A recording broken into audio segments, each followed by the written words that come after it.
hunt, if you want to call it that, or just a basic congressional investigation. Put a little panel alongside of the executives to kind of track and benchmark where they should be with the repairs. But right now, Toyota is holding 42,000 off-lease vehicles instead of auctioning them off. That's about $600 million worth of cars. They're doing the same thing through the month of February. So now they have $1.2 billion in frozen cash. The executives don't know what to do. Their butts are on the line, both criminally and civilly. And I just think it's time we just focus on the problem, and then we'll deal with legalities later. And you're very well known, certainly throughout Massachusetts, Mark, certainly throughout the industry as well. But to us, I mean, here, because of all of your dealerships in the past, I mean, you're very well known to us, and you're certainly known as somebody who is a straight shooter. What made you decide to write Car Wreck? You didn't do it in response to Toyota. I mean, you know, the book is out now. What made you decide that it was time to kind of put this out there for the consumer, and really to put this out there to the others who are in the auto industry as well?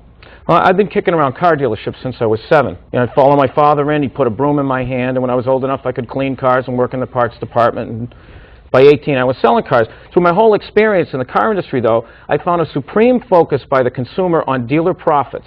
Now, I know dealer profits. I publish dealer profits. I'm not the only one. Right. You can get them from the National Auto Dealers Association.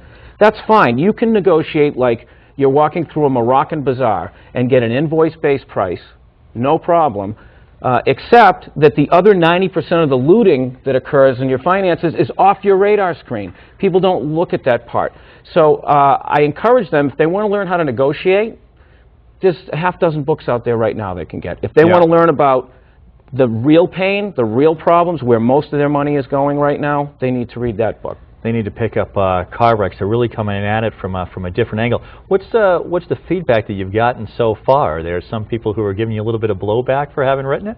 In the dealer ranks a little bit. I think it's a little misunderstood. Yeah. You know, I just put a light on the truth. So I don't say that all car dealers are good or all car dealers are bad, but most of them don't make enough money. They really don't. But the consumer holds them accountable for making too much money. Because at the end of the day, when they take their car back in and it's not worth what they anticipated, right, or they owe more on that car than what it's worth, they just chalk it up to dealer greed. Yeah. And there's no way the numbers could match. If a dealer makes $1,200 on a car and you're $5,000 upside down, something else is wrong with the equation, and that's what the book teaches. And of course, all of this also feeds into what's going on with Toyota as well. We've got just about 30 seconds left. Go out and grab Car Wreck.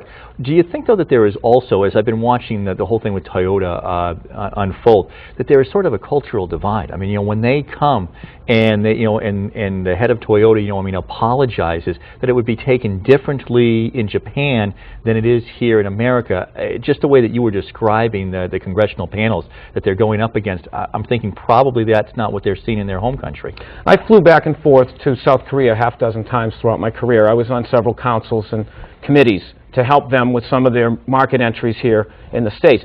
It's a very proud culture, the Asian culture, and it's very embarrassing for them. For somebody to have to stand up and be grilled, it's very embarrassing for them.